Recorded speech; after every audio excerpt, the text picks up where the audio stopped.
In the shadowed village of Drakmore, where the sun rarely pierced through the thick canopy of gnarled trees, there lived a man named Vimpae.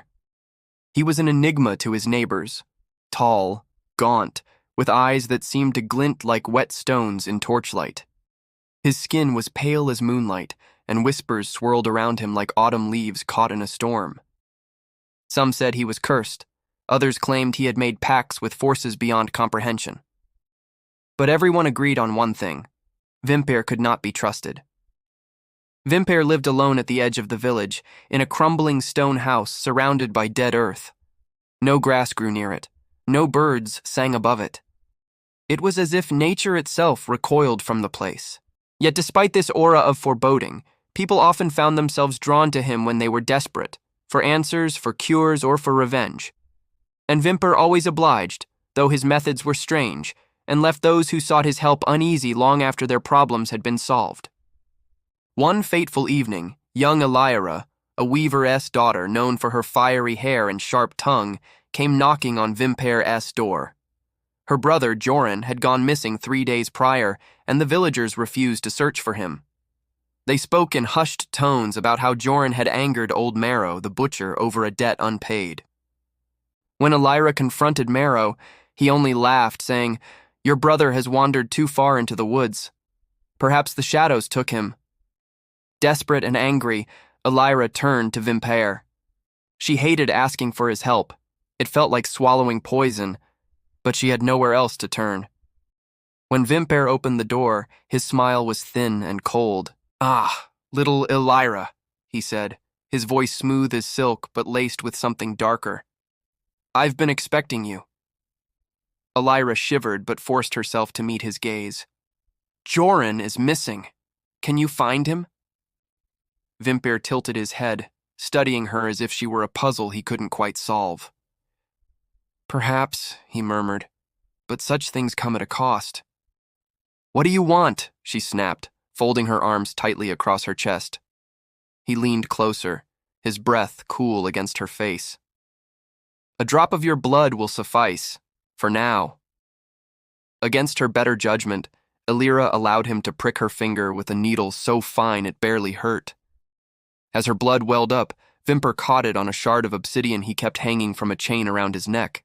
The stone shimmered faintly, absorbing the crimson droplet before turning black as midnight.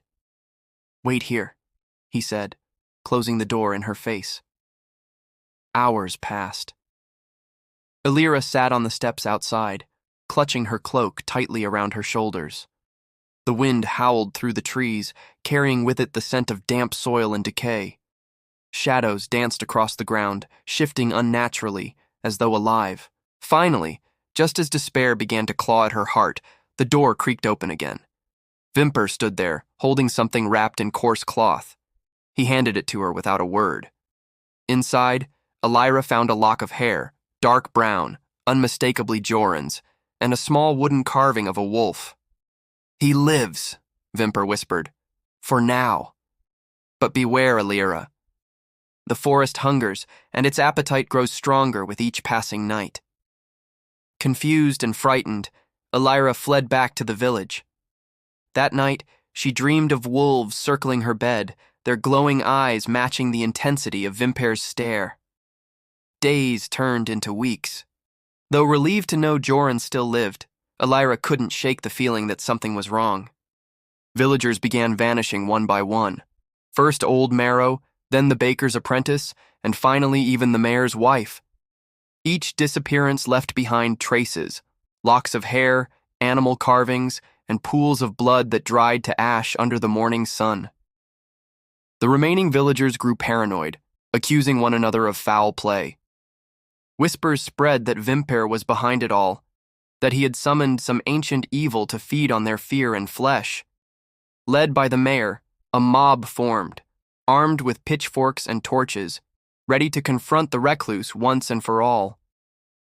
But when they reached his house, they found it empty. The air inside was stale, the furniture coated in dust. In the center of the main room lay a massive circle etched into the floor, filled with symbols none of them recognized.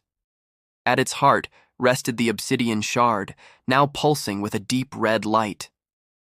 As they stared at it, a low growl echoed through the house.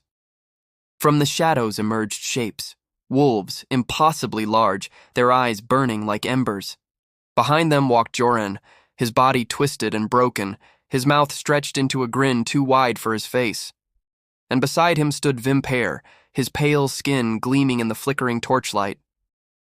"You called me here," Vimpae said softly, his voice carrying an otherworldly resonance. "You fed my hunger with your mistrust, your anger, your hate. Now you shall become part of it." The wolves lunged and screams tore through the night. Years later, travelers passing through Drakmore would speak of a ghost town swallowed by the forest, of empty houses overtaken by vines and roots, and of a lone figure seen wandering the woods, a tall, gaunt man with eyes like wet stones, accompanied by wolves whose howls chilled the soul.